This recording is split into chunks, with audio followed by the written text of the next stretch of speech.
மதம் சார்ந்த அரசியல்வாதியாக, சுய ஒழுக்கமிக்க அரசியல்வாதியாக தமிழகம் எங்கும் பல லட்சக்கணக்கான இளைஞர்கள் எந்த ஒரு காசு பணம் மதுமத போட எதுக்கும் அடிமையாகாமல் தன்னெழுச்சியாக இருக்கின்ற ஒரே கட்சியின் தமிழ்நாட்டின் எந்த ஒரு கட்சி தலைவரும் இல்லாத பெருமை எல்லா கட்சிக்கும் காசு கொடுத்து கோடி கொடுத்த தன்னெழுச்சியாக எந்த ஒரு ஊடக வளமும் இல்லாமல் ஊடக வெளிச்சமும் இல்லாமல் கோடிக்கணக்கான மக்கள் இன்று தமிழக தலைவர்களை எதிர்பார்க்க என்றால் அது எங்கள் அண்ணன் தமிழின போராளி அண்ணன் முத்தமிழன் வேல்முருகன் அவர்களை மட்டும்தான்.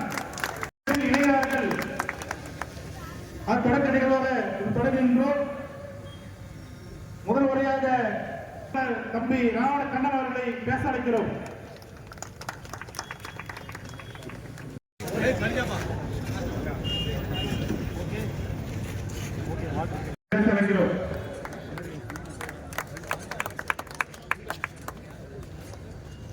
இந்த மாநகரத்தில் 1000 கோடி 2000 கோடி செலவில் கம்பெனியை கட்டுறாங்க. கம்பெனி கட்டுறதுக்கு யூஸ் பண்ற மண்ணுல இருந்து கம்பெனிக்கான இடம் ஒதுக்கிற மண் வரைக்குமே நம்ம மண்ணை வச்சுதான் அவங்க இந்த கம்பெனியில வந்து கட்டுறாங்க. ஆனா வேலை வாய்ப்பு அப்படின்னு எடுக்கும்போது தமிழர்களுக்கு இத்தனை சதவீதம் வேலை வாய்ப்பு அப்படின்றது எழுதியிருக்குமே ஒதுக்கல. தமிழக வாழ்வுரிமை கட்சி அண்ணன் வேல்முருகன் கோட்டையை நோக்கி பயணம். அவர் வந்து கேட்டது என்னன்னு பாத்தீங்கன்னா, அரசாங்கத்துல 100% வேலை வாய்ப்பு தமிழர்களுக்கே தரணும், 90% வேலை வாய்ப்பு பிரைவேட் செக்டர்ல வந்து தமிழர்களுக்கே ஒதுக்க வேண்டும் என்று அண்ணன் வேல்முருகன் ஒரு மிகப்பெரிய போராட்டத்தையே வந்து நடத்தினார். இன்னைக்கு நம்ம நிலத்துல நம்மளுக்காக கட்டியிருக்க கம்பெனிகள்ல நம்மளுக்கு வேலை வாய்ப்பு கிடையாது, ஆனா நம்ம ஊர்ல கம்பெனி கட்டுவாங்க வாழுவாங்க அப்படின்ற அளவுல போயிட்டு இருக்கு. இதுக்கு வந்து நாம எல்லாம் வந்து கேட்கணும் இந்த கேள்வி அப்படின்றதுக்காக தான் வாழ்வுரிமை கட்சி என்று வந்து அண்ணன் நடத்தி வருகிறார். எத்தனையோ பேர் வந்து முன்னேற்ற கழகங்கள் வெற்றி கழகங்கள் என்று நடத்தும் போது இன்றும் தமிழக வாழ்வுரிமை அப்படின்ற அந்த வாழ்வுரிமைக்காக போராடும் ஒரே கட்சி தமிழக வாழ்வுரிமை கட்சி என்பதை தெரிந்துதான் நாங்கள் நினைக்கிறோம். நம்ம வாழ்வுரிமை என்பது சாதாரணமான விஷயம் அல்ல.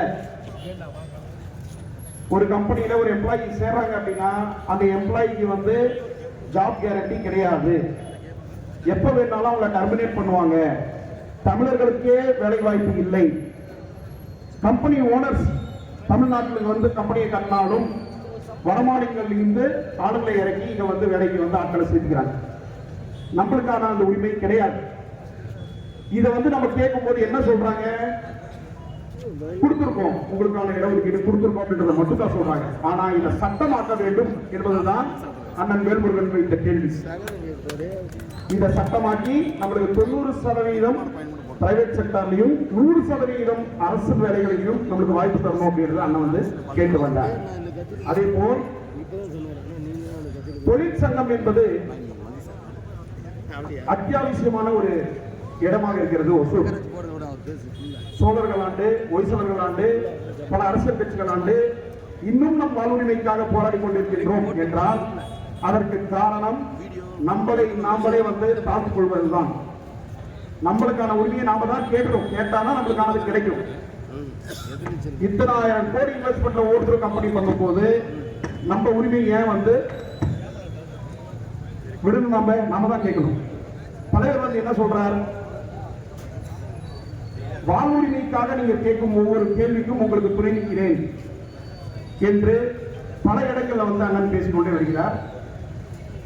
இன்னைக்கு ஒசூர்ல இத்தனை பேர் வந்து நாங்க இணைகிறோம் அப்படின்னா தமிழக வாழ்வுரிமை கட்சி தொழில் சங்க ரீதியாக எங்களுக்கு அனைத்து விதமான போராட்டங்களையும் எடுத்து தமிழர்களுக்கான உரிமைகளை பெற்றுத்தர எங்களுடன் நிற்கும் என்ற ஒரே நம்பிக்கையோடு இன்று இத்தனை பேரும் வந்து நாங்க தமிழக வாழ்வுரிமை கட்சியில் இணைவதில் பெருமைப்படுகிறோம். நன்றி, வணக்கம். தரைப்பணியாளர்கள் வேல்முருகன் அவர்கள் ஓடி கைத்தட்டலாமே.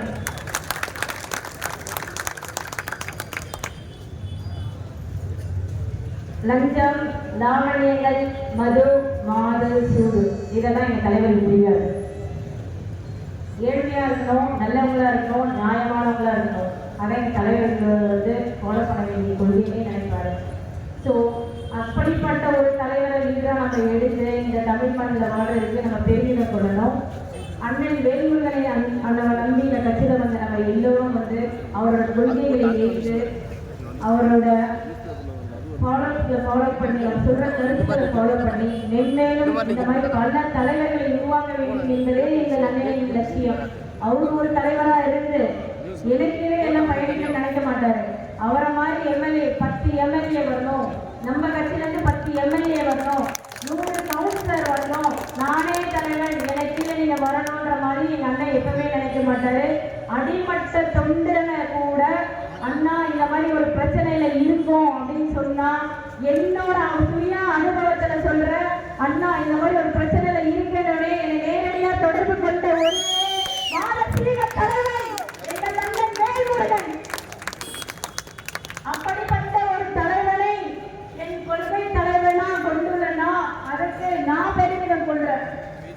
கிறிஸ்டின் மறுசார்பற்ற ஒரே கட்சி எங்கள் அண்ணன் தமிழக வாழ்வுரிமை கட்சி, முத்தமிழன் வேல்முருகன் அண்ணன் ஒரே ஒரு கட்சி தான்.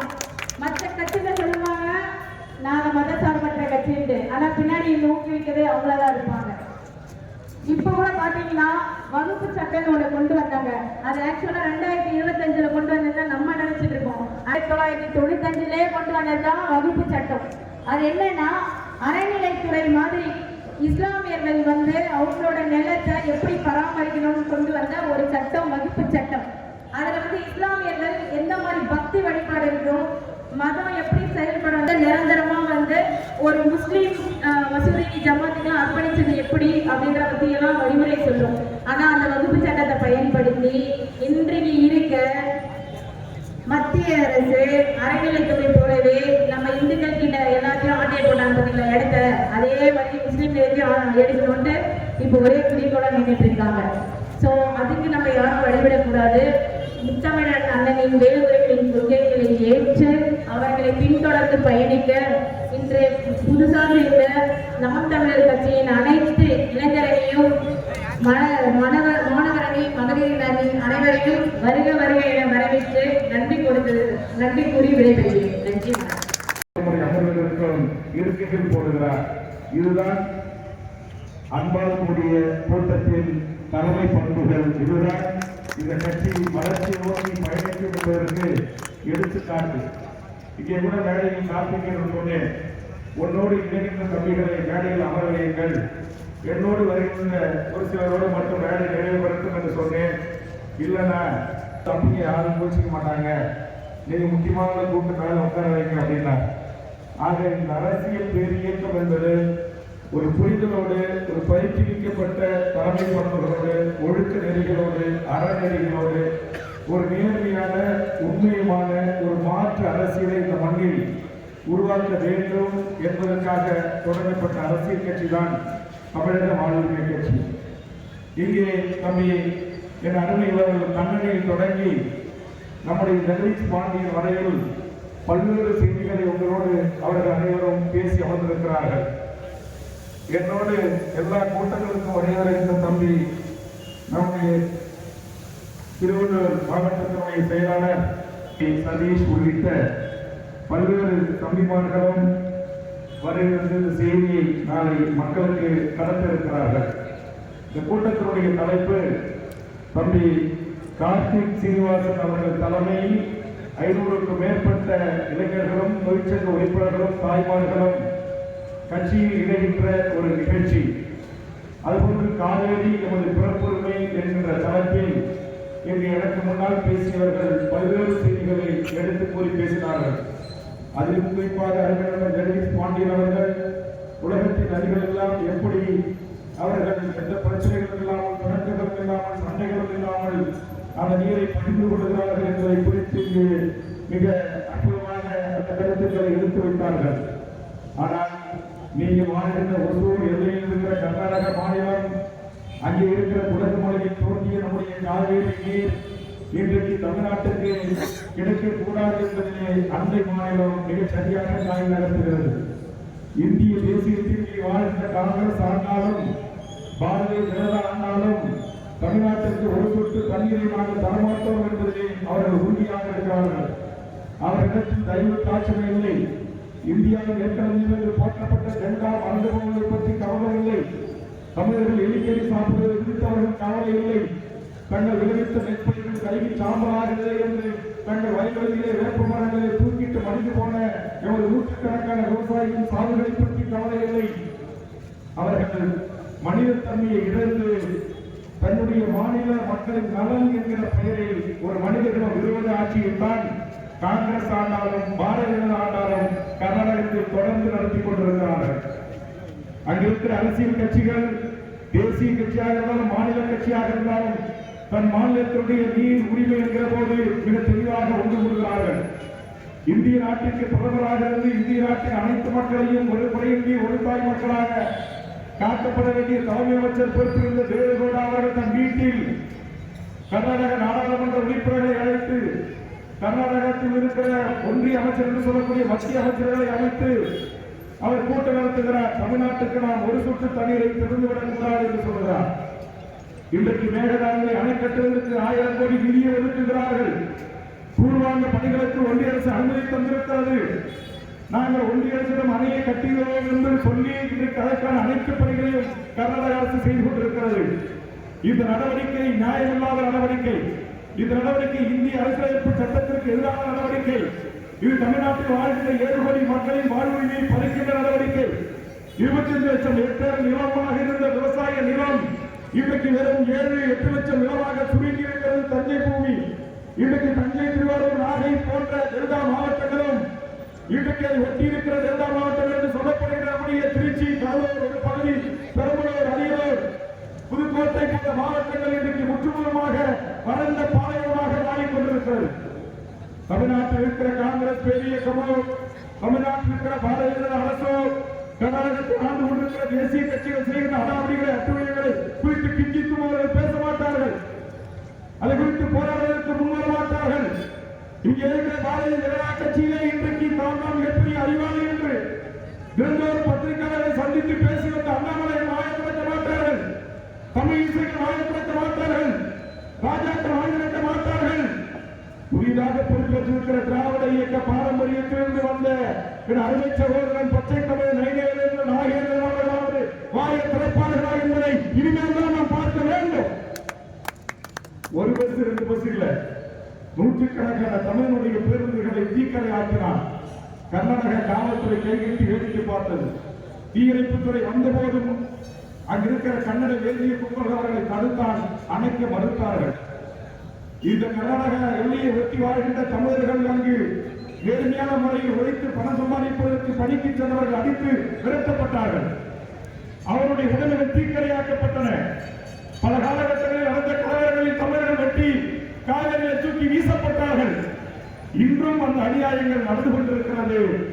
இதுக்கு நீங்கள் ஒரு சரியான தீர்வு எட்டப்படவில்லை என்று சொன்னால் இந்தியா என்கிற நாட்டில் கர்நாடகம், தமிழ்நாடு என்கிற மாநிலம் தத்தமது தேசிய இன மக்களின் உரிமைகளை பாதுகாப்பதற்கு ஜனநாயக மாண்போடு பரஸ்பரம் ஒத்துழைப்போடு காவேரி வேளாண்மை வாரியத்தின் ஒன்றிய தலைமை அமைச்சரையும் ஒன்றிய நீர்ப்பாசனத்துறை அமைச்சரையும் சந்தித்து முறையீட்டு மலர்களை அனைத்து கட்சி நாடாளுமன்ற உறுப்பினர்கள், அனைத்து கட்சி சட்டமன்ற கட்சி தலைவர்கள், அனைத்து அரசியல் கட்சி தலைவர்கள் என்று டெல்லிக்கு சென்று மனு கொடுத்து பார்த்தோம். பிரயோஜனம் இல்லை. ஆனால் அதனுடைய பாதிப்புகளை கர்நாடகா விரைவில் உணர தொடங்கும். இன்னைக்கு கர்நாடக அரசு நினைக்கிறார், கன்னட வேதிய கும்பல் நினைக்கிறார், வீரப்பன் மாதிரியான ஆட்கள் இல்லை. இங்கே இளைஞர்கள் இன எழுச்சியோடு, மான எழுச்சியோடு, தன்மான உணர்ச்சியோடு தமிழீழ விடுதலைக்காக எந்த தியாகத்தில் செய்யக்கூடிய இளைய தலைமுறை வேலுப்பிள்ளை பிரபாகர் என்கிற மாநிலம் இருந்தால் அவரால் தமிழ் சமூகம் உணர்ச்சி பெற்று வாழ்ந்தது. இனி இந்த சமூகங்கள் சாதியாய், மதமாய், கட்சியாய் பிரிந்து விடப்பால் நம்மை எவன் கேட்டுவிட முடியும் என்று எக்காலம் விட்டுக் கொண்டு கொட்டமளிக்கிறார். அதனுடைய விளைவுதான் அந்த மாநிலத்துடைய முதலமைச்சர் சிவகுமார் அவர்கள் சொல்லுகிறார், தமிழ்நாடு ஒரு காலத்தில் நீங்கள் ஒன்றும் செய்துவிட முடியாது, நாங்கள் வேகத்தாற்றின் குறுக்கே அணையை கட்டியே தீர்வோம் என்கிறார். ஏற்கனவே நீங்கள் கட்டிய அணையை தகர்த்தான தமிழ்நாட்டின் ஆட்சியின் உரிமையை காப்போம் என்று அறிவித்திருந்தால் எங்கள் முந்திரி காத்து மாநிலத்தோடு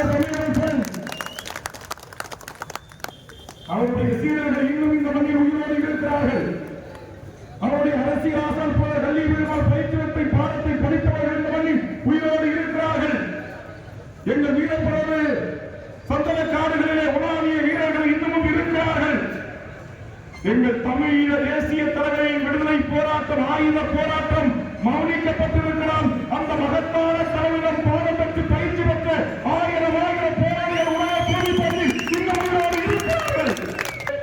அளவுக்கு மீறி நரேந்திர மோடியோ அமித்ஷா கும்பர்களோ நீங்கள் அடக்க நினைத்தால், ஒடுக்க நினைத்தால், அடிமையாக்க நினைத்தால் அடிமை உறவுகளை உடைத்து எறிந்து நீதிக்கு வந்து போராடுவோம்.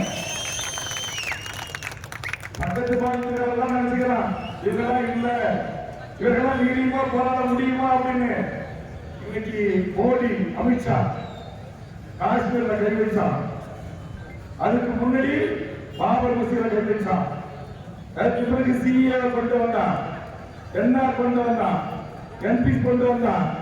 இன்னைக்கு வகுப்பு திருத்த சட்டம் 1995 நம்முடைய வழக்கறிஞர் சொல்வது போல் இன்றைக்கு அதை திருத்துகிறான்.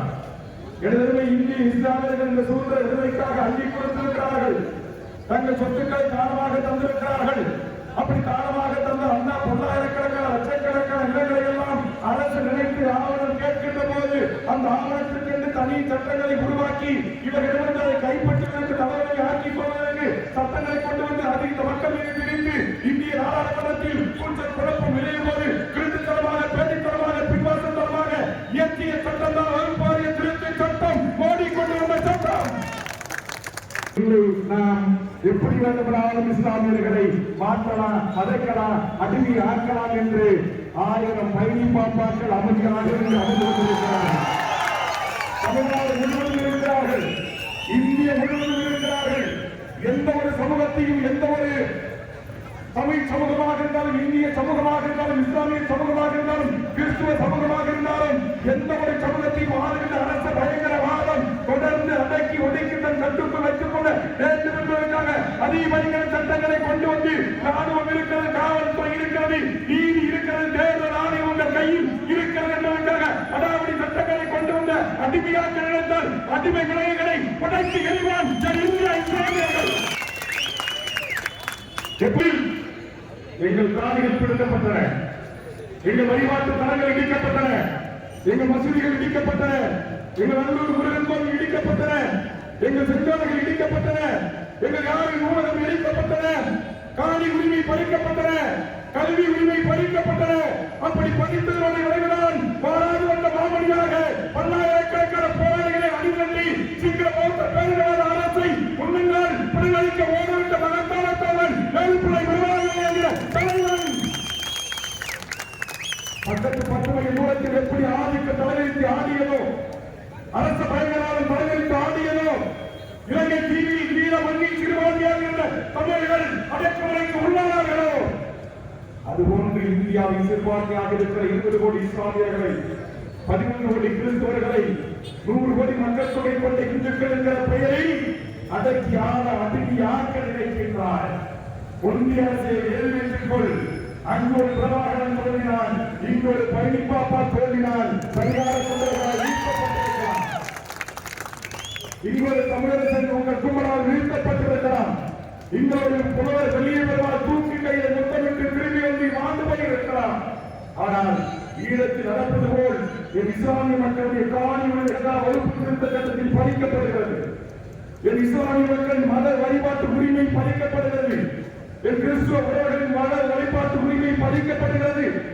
நீங்கள் எப்படி ஈழ மண்ணில் அவர்களுக்கான கல்வி உரிமை பறிக்கப்பட்டதோ, அவருடைய வழிபாட்டு உரிமை பறிக்கப்பட்டதோ, அவர்களுக்கான சுதந்திர தமிழ் ஈழம் என்ற தேசத்தை உருவாக்கிக் கொள்வதற்கான பொது வாக்கெடுப்பு நடத்தக்கூடாது என்று அவர்கள் 2வது குடிமக்கள் என்று என் தாய்மார்கள் மாறுவதை அடுத்து சிங்கம் எழுதப்பட்டதோ, ஜனநாயக ரீதியாக போராடிய எங்கள் குட்டிமணி ஜெகன் போன்றவர்களை வெளிக்கடை சிறையில் வைத்து கண்களை தோண்டி இதுதான் நாளைக்கு தனித்தமிழ் ஈழம் என்கிற அரசை நாட்டை பார்க்கின்ற கண்களா என்று சூழ்ச்சாட்சி ராணுவக்காரர்கள் நிறுத்தார்களோ, எங்கள் தாய்களின் வயிற்றில் இருந்த சிசுக்களை கட்டி கொண்டு கீழி எதிர்த்து தானே முக்கி சூழ்ச்சாட்சியாளர்களால் விரித்து கொண்டீர்களோ, அப்படிப்பட்ட அடக்குமுறையிலிருந்து, ஒடுக்குமுறையிலிருந்து, ஆதிக்க அரச பயங்கரவாத ராணுவ அடக்குமுறையிலிருந்துதான் அங்கு போராளிகள் தோன்றினார்கள்.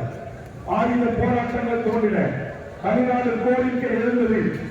1980களில் நான் தலைவராக ஏற்றுக்கொண்ட மாநிலமாக தமிழ்நாட்டின் அரசியல் பிரிவில் ஆயுத போராட்டத்தை முன்னெடுத்து தமிழரசனை தலைவராக ஏற்றுக்கொண்ட அந்த இயக்கம் இப்படியெல்லாம் தமிழ்நாட்டில் நடக்கும். காலையில தண்ணி வர மாட்டான், குறைக்கப்பட்ட ஒசூர்காரன் ஓட ஓட அடிப்பான், தர்மபுரிகாரன் விரட்டுவான், சேவத்துக்காரன் பேசுவான், திருவண்ணாமலைக்காரன் வெட்டுவான். அப்படி என்று தெரிந்த காரணத்தினால்தான் அன்றைய தமிழ்நாடு விடுதலை படைப்பது ஒன்றிய அரசு என்பது இந்தியாவில் இருக்கிற மொழியில் தேசிய மக்களையும் தேசிய மக்களின் ஒரு திறந்தவெளி சிறைச்சாலையாக இந்திய அரசு கருதுகிறது என்று சொன்னார். அதுக்காகத்தான் அவன் தனி தமிழ்நாடு கேட்டான், பேரறிஞர் அண்ணா கேட்டார், 1938 தந்தை பெரியார் கேட்டார், தமிழ்நாடு தனிநாடாக வேண்டும் என்று சொன்னார். அதற்கு பிறகு அந்த அரசியல் இயக்கம் நடத்திய பேரறிஞர் அண்ணா சொன்னார், அடைந்தால் திராவிட நாடுகளை சுடுகிறாங்க என்று சொன்னார். எங்கள் முன்னேற்றி ஏழாக இருந்த அரசியல் தலைவர்களும் இயக்க தலைவர்களும் தமிழ்நாடு கேட்ட ஆயுத போராளிகளும் எதற்காக தமிழ்நாடு கோரிக்கை 1938 தந்தை பெரியார் முன்வைத்தார்களோ, எண்பதுகளில் முன்னிலை காட்டி தமிழரசு போன்ற கலைஞர்கள் முன்வைத்தார்களோ, அத்தனை காரணங்களும் இன்னும் அடுக்கடுக்காக அப்படியே இருக்கிறது. அண்ணா நாடாளுமன்றத்தில் சொன்னார், தமிழக சட்டமன்றத்தில் சொன்னார், திராவிட நாட்டின் கோரிக்கை அப்படியே இருக்கிறது. பாகிஸ்தான், சீனா என்கிற அண்டை நாடுகள் இந்தியாவை தவறாக்கிக் கொள்ள முயற்சிக்கிற இந்த தருணத்தில் நாங்கள் தற்காலிகமாக திராவிட நாடு என்கிற கோரிக்கை கைவிடுகிறோம். அதற்கான நியாயமான காரணங்கள் இப்போதும் அப்பொழுதும் இருக்கிறது என்று சொன்னார். இன்றைக்கு அவர் சொல்லி 50 ஆண்டுகள் கடந்தும் தமிழர்களுக்கான அத்தனை காரணங்களும் அப்படியே இருக்கிறது என்பதை எனது ஒன்றிய அரசு புரிந்து கொள்ள வேண்டும். கச்சத்தீவுக்கு மீன்பிடிக்க உரிமை இல்லை, ஈழத்தில் மக்கள் கொண்டு பிடிக்கும்போது தடுப்பதற்கு யோக்கியதை இல்லை, இனப்படுகொலை நடந்தபோது சர்வதேச நீதி விசாரணை கோருவதற்கு யோக்கியதை இல்லை, ஒரு பெற்றுக்கூடாத இடத்தை ஒரு பொதுவாக்கெடுப்பு நடத்தி என் ஈழ உறவரை தனித்தேசிய தமிழ் அரசு உருவாக்கி தருவதற்கு யோக்கியதை இல்லை. நாங்கள் பிழைக்கப் போனவர்கள் அல்ல, எல்லாராக பாய்மொழி கொண்டாட வந்தீராக இலங்கையை கட்டி ஆண்டவர்களின் முன்னேற்றியர்கள் என் முன்னோர்களின் தொப்புள்கூடிய வந்த உறவர்கள் என்பதை இந்திய அரசு ஏற்க மறுக்கிறார். 1974 தமிழ்நாட்டு மக்களால் தேர்ந்தெடுக்கப்பட்ட சட்டமன்றத்தில் ஒப்புதலில்லாமல் இந்திரா காந்தி அம்மையார் தூக்கி தாழை வாழ்க்கிறார். அதற்கு பிறகு எமர்ஜென்சி சட்டமன்ற 1976 இலங்கை இந்திய அரசு அதிகாரிகளோடு ஒப்பந்தம் செய்து கொண்டு மீன்பிடி உரிமையும் கிடையாது, கச்சத்தீவில் அந்தோனியர் கோயில் வழிபாட்டு உரிமையும் கிடையாது, மலைகளை உயர்த்திக் கொள்கிற மலைகளை நீங்கள் காய வைத்துக் கொள்கிற உரிமையும் கிடையாது, ராமேஸ்வரம் தங்கச்சிமர மீனவர்கள் வந்து மனைவிகள உரிமையும் கிடையாது என்று தட்டி பறித்துக் கொண்டிருக்கிறார். நான் கேட்கிற இந்திய அரசு ஆண்டு கொண்டிருக்கிற நரேந்திர மோடி கும்பல்களே, அமித்ஷா கும்பல்களே, என்னுடைய உரையை பதிவு செய்து கொண்டிருக்கிற ஒன்றிய அரசுடைய உணவு நண்பர்களே, நான் கேட்கிறேன், இந்திய நாட்டில் பெரியார் தொடங்கி தமிழரசன் வரையில் தனித்தமிழ்நாடு கேட்ட அத்தனை கோரிக்கைகள் இன்றளவும் உயிரோடு இருக்கிறதா இல்லையா? கச்சத்தீவை திரும்பி மீட்டு தந்திருக்கிறார். ஈழ உறவுகளுக்கு அங்கு சுதந்திரமான தமிழக மண்ணில் வாழ்வதற்கு நாடு அமைத்து கொடுத்தீர்களா? காவிரி பிரச்சனையை தீர்த்து அளித்தீர்களா? முல்லைப்பெரியார் 152 அடி அணியை உயர்த்தி தந்தீர்களா? பாராட்டில் சந்திரபாபு நாயுடு அணை கட்டாமல் தடுத்து நிறுத்தினீர்களா? கேரளாவிலே இன்றைக்கு 152 அடி அணியை உயர்த்துவார் என்று ஒன்றிய அரசால் நியமிக்கப்பட்ட வல்லுநர் குழு ஆய்வு செய்து ஆய்வறிக்கை தந்தபோது கூட அங்கிருந்த சேலத்து நாட்டு சகோதரன் அந்த அணியை பார்வையிட சென்ற தமிழ்நாட்டு காவல்துறையை கட்டி வைக்கிறார், வனத்துறையை சிறைப்பிடிக்கிறார். வெட்கமானம் சூடு சோர்நிலற்றவர்களாக தமிழர்கள் நாங்கள் மாறி போனோம். அதை எதிர்த்து பொள்ளாச்சியில் தமிழக வாழ்வுரிமை கட்சிதான் என் காவல்துறை நண்பர்களை அவர் அடித்தார் என்று கேள்விப்பட்ட ஒரு சில நிமிடங்களில் ஆயிரக்கணக்கான மக்களோடு எல்லையில் போராட்டத்தை நடத்தி மலையாளிகளுக்கு திருப்பி தாக்குவோம் என்று எச்சரித்த கட்சி தமிழக வாழ்வுரிமை கட்சி. தமிழகத்தை தமிழர்கள் தாக்கப்பட்டு கேபிஎஸ் பேருந்து இணைக்கப்பட்ட போது அங்கிருந்து வந்த வண்டி வாகனங்களை சிறைபிடித்து அடிக்காமல் அன்பாக சொன்னோம். தமிழ்நாட்டின் பெரும்பான்மை இடங்களில் நீங்கள் வாழ்கிறீர்கள், உங்கள் முதலீடுகள் இருக்கிறது, நீங்கள் அங்கே தமிழர்களை தாக்கிறீர்கள், நாங்கள் திருப்பி தாக்கினால் நீங்கள் தாங்குவீர்களா என்று கேட்டு எச்சரிக்கை மணி அடித்த கட்சி தமிழக வாழ்வுரிமை கட்சி. இது வெறுமனே வாயால மட்டுமே பேசுற கட்சி இல்லை. வாயால பேசுறதுக்கு அலுவலர் இருக்கிற எங்கள் தம்பி கண்ணன் மாதிரி அழகாசன் மாதிரி தம்பிகளை விட்டுட்டு செயலுக்கென்று நாங்கள் செயல் புலிகளை இங்க பாத்தீங்களா?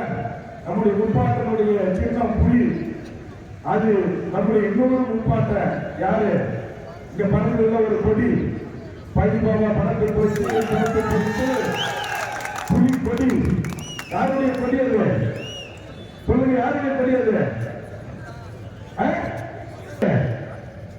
நம்முடைய வேறு நாச்சியாருக்கும் மருது இருவருக்கும் தமிழ் சமூகத்தின் மன்னர்கள் தமிழ்நாட்டை வெள்ளக்காரர்கள் அந்த மாளிகையை முற்றுகின்ற போது திண்டுக்கல்லில் வந்து படையமைத்து தமிழ் மண்ணை மீட்பதற்கு நம்மோடு களமாடிய நம்முடைய உறவுதான் திப்பல் உண்டான் என்ற மாவீரன்.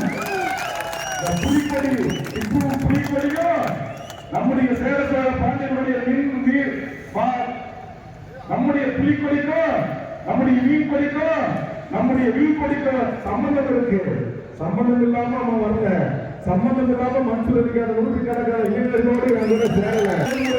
நம்முடைய பள்ளிமாமாவை பற்றி பேசாம இல்ல, எங்களுக்கு சம்பந்தம் இருக்கு.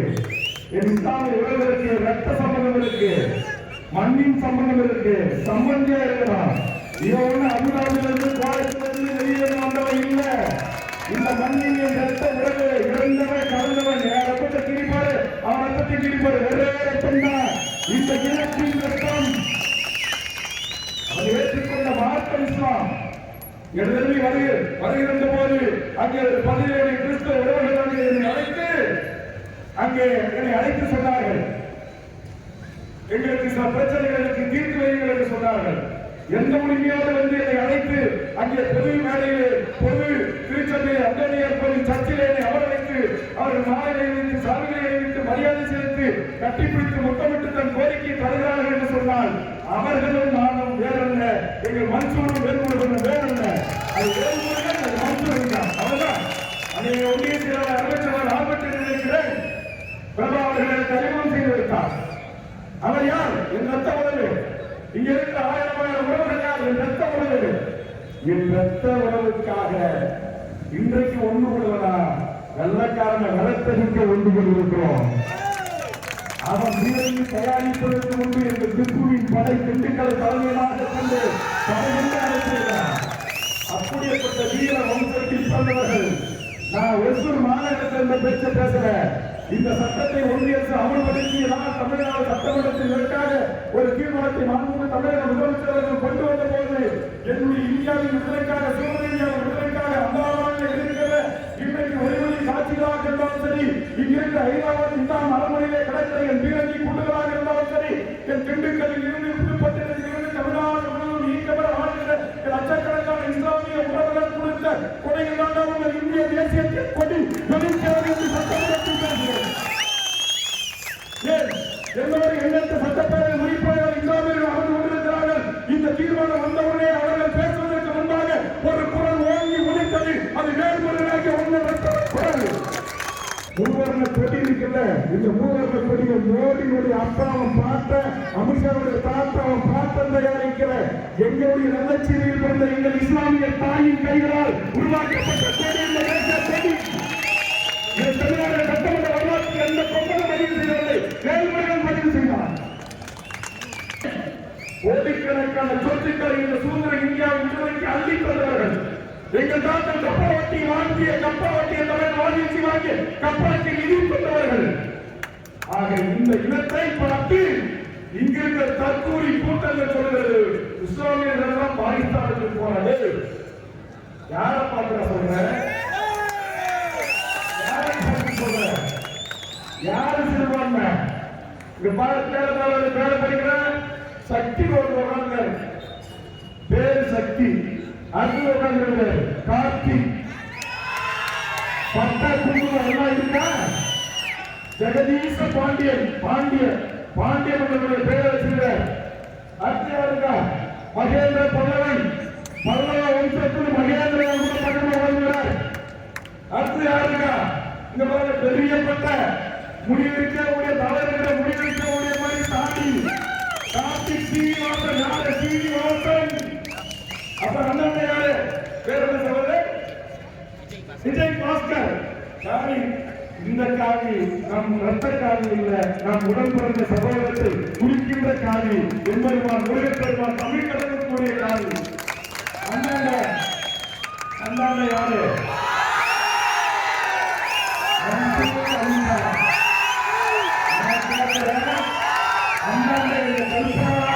கல்பனா என்றால் அது பெண்கள் ஒரு குறியீடு. நாங்கள் இத்தனை பேர் ஒன்று சேர்ந்து அமர்ந்திருக்கும் போது எப்பதான் எங்க மன்சூர் சிறுபான்மையாளர் எல்லாத்துக்கும் ஏற்றவாறு வேல் முருகன் நான் இருக்கிறேன். இந்த வேல் முருகன் படையெடுத்து செல்கின்ற மாவீரனாக எப்படியாக என் அருமை சகோதரர் மாவட்ட முன்னாள் செயலர் எப்படி இருக்கிறார்? அந்த காலத்தில் மாவீரர் எப்படி எங்களோட இருக்கிறாரு, மன்சூர் இருக்கிறாரு. எல்லாவற்றுக்கும் காட்டி விடுதலை புலிகளின் போராட்டம் மௌனிக்கப்படுவதற்கு முன்பு வரை எங்களோடு களமாடிய எங்கள் உடன்பிறந்த ரத்த உறவு உலக தமிழத்தின் ஒற்றை முகவரி வேலுப்புழை பிரபாகரன் என்ற பெயரை தாண்டி எங்கள் கருவியாக எங்களோடு இருக்கிறார். நாங்கள் எல்லாம் ஒரே மனித உணர்வுகிறோம். நேரத்தில் அறிவிக்கிட்டு பின்னணி வைத்திருக்கிற எல்லா தலைகள் பெயரை சொல்லல. நாங்கள் இத்தனை பேர் ஒன்னா உறவா ரத்தமா இருக்கிற போது எப்படிதான் எங்க மன்சூர் அலிகான், எப்படிதான் எங்களுடைய இஸ்லாமிய சகோதரர் சிறுபான்மை சொல்றீங்க? நாங்கள் பல்லாயிரக்கணக்கான இஸ்லாமிய ஒருவர்கள் கூடிய வகுப்பு திருத்தப்பட்டிருக்கிற அந்த கூட்டத்தில் பேசுறேன். அங்க பேசுறேன். என் கூட நீங்க அளவு எழுதியிருந்தா அவங்க விடுதலை சிறுத்தைகள் திரும்ப இல்லை. நான் சொன்னேன், அவங்க எல்லாரும் பேரையும் சொல்லி நான் சொன்னேன், நாங்க எல்லாம் ஒன்னா இருக்கும் போது எங்களை பார்த்து சிறுபான்மைன்னு சொல்லி சிறு பிள்ளைத்தனமா இருக்கிறோம் அப்படின்னு நான் சொன்னேன். நான் கேட்கிறேன், தமிழ்நாட்டு அந்த கட்சியா இருக்கீங்க, கூட்டணி வேணும்னா நீங்க எடப்பாடியை சிபிஐ அனுப்பி, நீங்க இடி அனுப்பி, இன்கம் டாக்ஸ் அனுப்பி மிரட்டி உருட்டி கூட்டணிக்கு கொண்டிருக்கலாம். எடப்பாடி ஒரு காலத்தில் என் தமிழ்நாட்டு இஸ்லாமியர்களுக்கு எதிராக அவருடைய உள்ளார்ந்த உள்ளம், தமிழ் உள்ளம், தமிழ் ரத்தம் மாற்று தரப்போடு சிந்தித்தார். எழுதி வைத்துக் கொள்ளுங்கள். அவரை நடத்தலாம். ராமதாஸ் ஒத்துப்பார? அவங்க சிறுபான்மையில ரசிகலாம் பாகிஸ்தான் போக சட்டம் கொண்டு வந்த ஒத்துப்பார? பாவம் அன்புமணி மேல இருக்கிற ஏதோ கேஸுக்காக கொஞ்சம் ஓட்டு போடும்போது மட்டும் ஓட்டு அவங்களுக்கு போறோம்னா இவங்களுக்கு போறோம்னா வெளியில வந்தார். அது ஒரு அரசியல். நான் அரசியலுக்கு போகல. நான் கேட்கிறேன், நாங்கள் திருமாவளவனை தொடங்கி மருத்துவர் ராமதாசிகாவிலிருந்து நம்முடைய தமிழ்நாட்டின் முதலமைச்சர் ஸ்டாலின் இருந்து அந்த வைகோவில் இருந்து ஒரு தலைவராக நீங்க எடுத்துட்டு வாங்க. இந்துக்களின் பெயராக இருக்கிற தலைவர்களை எடுத்துக் கொள்ளுங்கள்.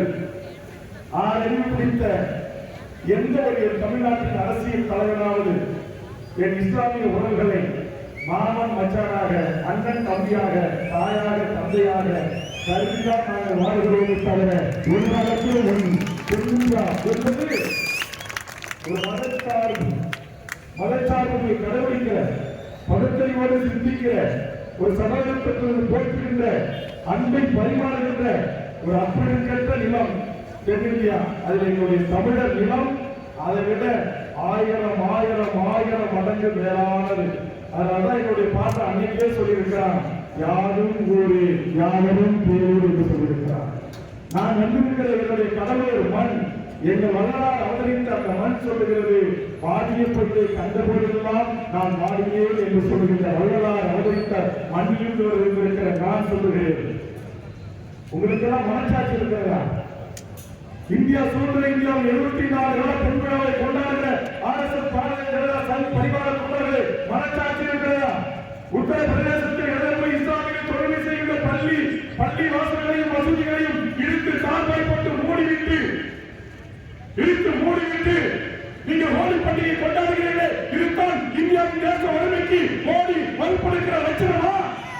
இந்தியா இளையாட்சி சத்திய செய்தி ஆட்சி நடத்துகிற லட்சணமா? ஒரு இஸ்லாமிய பெண் சொல்கிறார், இந்த இஸ்லாமிய தன்னை விரட்டி சென்று இந்த காவி கும்பல்கள் முட்டையை அவர்களுடைய மண்ணை அளிக்கிறார். பேடிப்பயர்களே, தமிழ்நாட்டில் இருக்கிற எதற்கு இஸ்லாமிய சகோதரிகளை ஏதோ ஒரு பள்ளியில் கர்நாடகத்தில் அவர்கள் பந்தா அணிந்து சென்ற போது கைக்கு எரியுங்கள் என்று சொன்னபோது ஒரு இஸ்லாமிய உறவு சல்லா நபிகள் நாயகத்தினுடைய தூதுவராக ஏற்றுக்கொண்டு அல்லாஹ்வை 5 நாள் கொள்கின்ற அந்த ஒரு இஸ்லாமிய சகோதரி ஒத்த மான தமிழ்ச்சியாக அவர் கேள்வி எழுப்பினார். ஒரே ஒரு பெண் எதிர்த்து கேள்வி கேட்டார், இது என் உரிமை, இது என் உடல், இது கைவிக்கு அயோக்கிய உனக்கு எவனா அதிகாரம் கொடுத்தார் என்று. கர்நாடகத்தில் உங்க பாச்சா படிச்சுது, அங்கேயும் எழுச்சி வந்தது, பின்வாங்க தமிழ்நாட்டில் முடிச்சுச்சா? இங்க இருக்கிற என் தமிழ்நாட்டில் இருக்கிற எந்த ஒரு சங்கீதமாவது எந்த ஒரு RSS பஜனைத்தல் கும்பல் என் தமிழ்நாட்டு இஸ்லாமுடைய பெண்கள் பரவாமல் கை வைத்தால் அவன் கை இருக்குமா? அது பரிபாவ தம்பிகள் செய்ய வேண்டாம், பிரபாகரன் தம்பிகள் செய்வார்கள், தமிழகத்தின் தம்பிகள் செய்வார்கள், அம்பேத்கரின் பேர பிள்ளைகள் செய்வார்கள், பெரியாரின் பேரன் செய்வார்கள். இதுதான் சமத்துவ மண், இதுதான் சமூக நீதி மண், இதுதான் சமநீதி மண். யார் அந்த தங்கை எந்த அவர் ஏற்றுக்கொண்ட மார்க்கம் இஸ்லாம் அந்த தீவிரத்தில் இருக்கிறது. இஸ்லாமியர்களையும் கிறிஸ்தவர்களையும் நாட்டை விட்டு விரட்டுவது என்பது, பாங்கோடு அனுமதிக்க மறுப்பது, மறுப்பு திருத்த சட்டத்தின் மூலமாக கோடிக்கணக்கான இஸ்லாமிய சொத்துக்களை எடுத்துக் கொள்வது, பெண்களுக்கு உரிமை தருவது என்று பரவாயில்லை நீங்கள் சட்டங்களை கொண்டு வருவது, நான் கேட்கிற இதுவா ஜனநாயகம்? இதுவா மாண்பு? இதுவா இந்தியா இறையாண்மையோட நாடு? இதுவா இந்தியா அனைத்து மக்களையும் உள்ளடக்கிய உலகத்தின் மிகப்பெரிய ஜனநாயக நாடு? அனைத்து மக்களையும் வழிவழி சிறுபான்மை மக்கள் என்று அனைவருக்குரிய ஜனநாயக நாடுகளோடு நடத்தப்படக்கூடிய நாடாயுது என்று இன்றைக்கு உலக நாடுகள் காரித்து போறாங்க இல்லையா? போய் அமுதாவோட போய் அந்த மன்னரை கட்டி பிடிச்சி அதுக்கு காலி கோயில் கட்டி கொடுத்து குற்றப்படும் போது கட்டமாக என்ன? அப்ப நான் அவனுக்கு பெற்றால் கூட அவனுக்கு இருக்கிறேன், அவனுடைய ஆய்வு பண்ண அவனுக்கு இருக்கிறேன். அவன் பாறையாளர்கள போட்டுக்கிற வெயில்ல அவன் சம்பாதிச்சு அவனுக்கு இது மலேசியா இஸ்லாமிய நாடு போய் பாருங்க. தமிழ்நாட்டை விட என் தமிழ் கடலின் பயிரி முருகனையும் திருத்தணி முருகனையும் 107 என்ற ஒரு வெளியே நதி கட்டிட்டு நான் மறைகிறேன். யாரும் போன பெரிய பணியாளர் கொடுத்தா இன்னமும் வசூலை இங்க இந்த பட்டம் போட்ட கார்த்திகோ நாளைக்கு கூழூத்தருக்கு ஆட்டாவுக்கு இஸ்லாமிய கடைசி நடத்துறாங்க 1000 கூட 2000 ரூபாய் கொடுக்குறாங்க. எங்க பாதுகாப்பு படுத்த இஸ்லாமிய உறவுகள் எத்தனை இடத்துல கோயில் சாமி வரும்போது கூழ ஊத்துறாங்களே, தண்ணி கொடுக்குறான், போர் கொடுக்குறான். ஏன் தமிழுடைய பாரம்பரிய விளையாட்டு ஜல்லிக்கட்டு, அந்த ஜல்லிக்கட்டு போராட்டத்துக்கு தமிழ்நாடு முழுவதும் போராட்டம் நடந்துச்சு. அப்படி போராடிய மக்களுக்கு ஒவ்வொரு இஸ்லாமியர்கள் நடத்திய கடைகளில் இருந்துதான் 3 வேளையும் பிரியாணி கொடுத்தாங்க. ஒரு நிமிஷம் சொல்லுங்க, தண்ணி கொடுத்தா வாலிபர். ஏன் சென்னையில எங்க மானியங்கள் நான் சட்டமன்றத்தில் ஒரு வார்த்தை சொல்லியிருக்கோம். மானிய எந்த மானியா? நிர்மலா சீதாராமன் நம்ம நிதி அமைச்சர் ஒரே வேறு கைது செய்யணும். யார் வச்சு ராஜா? அப்ப இந்த ஒரு திருப்பதி, ஒரு திருப்பதி திருப்பதி நாடாயிரம் அவர் சொல்றார் வேலுமுருகனை உடனடியாக கைது செய்து சிறையில் அடைக்கணும். எங்க மானியை திட்டான். உங்க மானியை திட்டனா உனக்கு கோபம் வருதுன்னா எங்க பையன் பாபாவை திட்டனா எனக்கு கோபம் வருது. கைவரோட கணவாய் என்னாக வந்த இந்த மானி கூட்டத்துக்கு நீ வக்காலத்து வாங்குறதாக என் ரத்த உறவான இஸ்லாமியர்களுக்கும் கிறிஸ்தவர்களுக்கும் மதங்களால் மாறிக்கொண்டவர்கள், கடவுளால் மதத்தை ஏற்றுக்கொண்டவர்கள் தான் அவங்க. ஆனால் அவர்கள் தமிழன், இந்த மண்ணின் பூர்வீக குடி. நீ அவர்கள் மீது கை வைத்தால் உன் கையை எட்டி பிடித்து தடுப்பதற்கு கைகள் வர. அம்மா ஜிஎஸ்டி பூரா எடுத்துட்டு போகுமா? ஒரு விஷயம் கொடுக்கலாம். ஒட்டி புயல் வந்தா தராதான், வருதா புயல் வந்தா தராதான், தானே புயல் வந்தா தராதான். சரி பணம் தான் தரல, என் மீனவர்களை காப்பாற்ற ஹெலிகாப்டர் அனுப்புங்கன்னா எங்க ஹெலிகாப்டர் தான் 6 மணிக்கு மேல கண்ணு தெரியாது.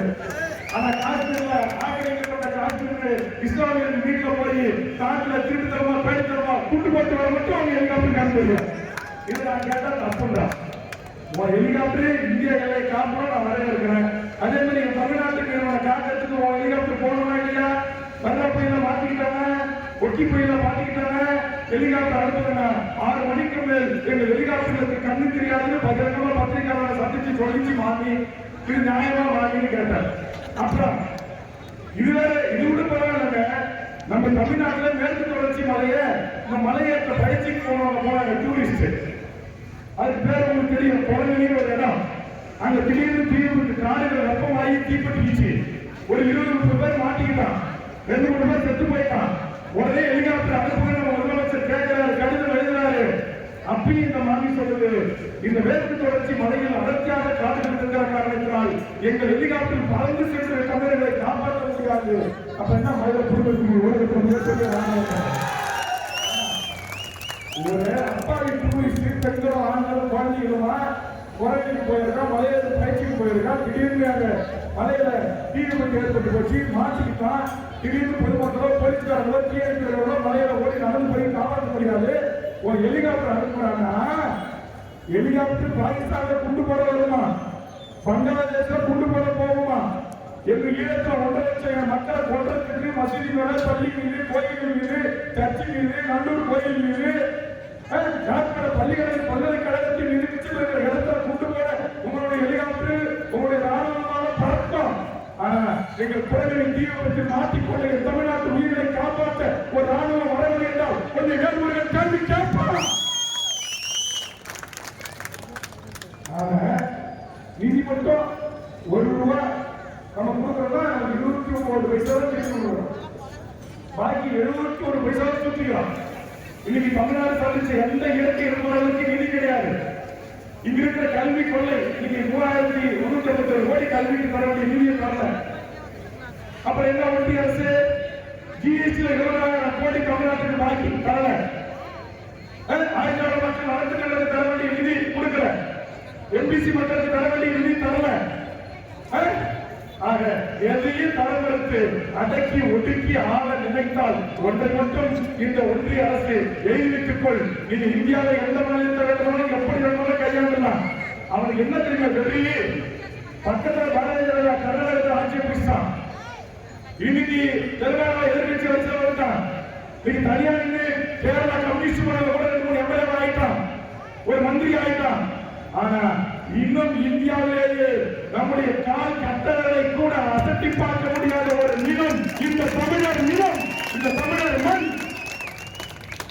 இங்க நாங்க பிரபாகரனா வாழறோம், இங்க நாங்க பைரிபாபாவா வாழறோம், இங்க நாங்க தமிழரசா வாழறோம், இங்க நாங்க காவலர் பெருந்திட்டனாரா வாழறோம். நாங்கள் பக்குவப்பட்டு இருக்கிறோம், பண்பட்டு இருக்கிறோம். இங்க உங்களுடைய பாச்சா இன்னும் பலிக்கல. அந்த வெறி இன்றைக்கு இஸ்லாமியர்கள் என்றாலே பிரச்சனைக்கப்பட வேண்டியவர்கள், இஸ்லாமியர்கள் என்றாலே தீவிரவாதி. எங்களுக்கு தமிழ்நாடு சுதந்திர மாதத்தில் ஒருத்தர் வச்சிருக்கிறார், எங்க கட்சியில சென்னையில் இருக்கிறார். இல்ல இல்ல நீங்க எல்லாம் ஒரு மாற்றமா இருக்கீங்க. ஆமா, நாங்க மாற்றுவாதிகள், மாற்றமா தான் இருப்போம். வேறொரு வருஷம் தம்பிகள் வந்து சேர்ந்திருக்கிறான். தூத்துக்குடியில் கிருஷ்ணி ஏன் இஸ்லாமியர்களுக்கு ஏறாம ஏன் பைரிபாபாவை விரும்புகிறவங்களும் வேல்முருகன் தான் போறீங்க? பிரபாகரன் பிடிக்கிற இளைஞர்களும் வேல்முருகன், கமலேசன் தலைமை ஏற்றுக்கொண்ட தமிழ் தேசிய போராளிகள் வேல்முருகன் போறாங்கன்னா வேல்முருகன் என்பவன் எல்லாருக்கும் ஆனவனாக இருக்கிறான். நான் ஒரு சாதிக்கானவன், ஒரு மதத்திற்கானவன் அல்ல, இந்த மண்ணுக்கானவன், இந்த மக்களுக்கானவன், இந்த இனத்திற்கானவன், என் உயிரிழந்த மேலான என் தாய்மொழி தமிழுக்கானவன் வேல்முருகன். முதல் குரலை கண்டித்து எழுப்புகிறது என்று சொன்னால் அதுவும் வேல்முருகனுக்குள்ள அழைத்தான் இருக்கும். ஆக பொருளற்ற மக்களின் குரலாக குரல் ஒலிக்கும் என்பதை இந்த நேரத்தில் தெரிவித்து அருகிலிருந்து பாதுகாப்படைந்த காவல்துறை நண்பர்களுக்கும், நமது வேண்டுகோளுக்கு வருகின்ற பத்திரிகை ஊடக நண்பர்களுக்கும், முழு ஒத்துழைப்பு தந்த இப்பதிவுகளை விவசாய மக்களுக்கு, விவசாயத்துறை மக்களுக்கும், நம்முடைய அருகில் மாற்றின் தொழிற்சங்கவாதிகளாக இருந்திருக்கிற ஊடகங்களுக்கும் அனைவருக்கும் நெஞ்சார்ந்த நன்றியை கூறி மிகச் சிறப்பாக உறுதி செய்யப்பட்ட இந்த கூட்டம் இங்க யாருமே பெண்கள் பிரதான முடிவு போய் ஏற்றுக்கிறாங்க. அவங்களுக்கு இதே மிகப்பெரிய ஒரு தலைமுறை பண்பு. இந்த பண்போடு இந்த அரசியல் இயக்கம் தமிழ்நாடு முழுவதும் மிகப்பெரிய வளர்ச்சி அடையும். உங்கள் பேராக நாடுகள் கேட்டு வாய்ப்புக்கு நன்றி, வணக்கம்.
மற்றும் தொழிற்சங்க உறுப்பினர்களோடு கட்சியில் இணைகின்ற இந்த இணைப்பு விழா நிகழ்ச்சிக்காக கிருஷ்ணகிரி மாவட்டம் ஒசூர் பகுதிக்கு வருகின்றிருக்கிறேன். தமிழக வாழ்வுரிமை கட்சி தமிழ்நாட்டில் வாழ்கின்ற அனைத்து மக்களின் வாழ்வுரிமைக்காக பல்வேறு பிரச்சனைகளை சட்டமன்றத்திலும் மக்கள் மன்றத்திலும் தொடர்ந்து முன்னெடுத்து வருவதால் பல்வேறு தொழிற்சங்கவாதிகள், சமூக ஆர்வலர்கள், அரசியல் கட்சி பிரமுகர்கள், மாற்று அரசியல் கட்சியில் பயணித்தவர்கள் என்று பல்லாயிரக்கணக்கான இளைஞர்கள் தினந்தோறும் தமிழக வாழ்வுரிமை கட்சியில் இணைந்து கட்சியினை மிகப்பெரிய அளவில் வலிமை மிக்க ஒரு கட்சியாக மாற்றி வருகிறார்கள். அந்த வகையில் இன்றைக்கு தம்பி கார்த்திக் அவர்கள் தலைமையில் தமிழக வாழ்வுரிமை கட்சியில் தன்னை இணைத்துக் கொள்ளுகின்ற அனைத்து உறவுகளையும் தமிழக வாழ்வுரிமை கட்சி அன்புகரம் நீட்டி அரவணைத்து ஆரத் தழுவி தமிழக வாழ்வுரிமை கட்சியில் இணைத்துக் கொள்வதிலே பெருமை அடைகிறது. இந்த நிகழ்வுக்காக இன்றைய தமிழக வாழ்வுரிமை கட்சியின் பயணம் கிருஷ்ணகிரி மாவட்டத்தில் மேற்கொண்டிருக்கிறேன். நன்றி.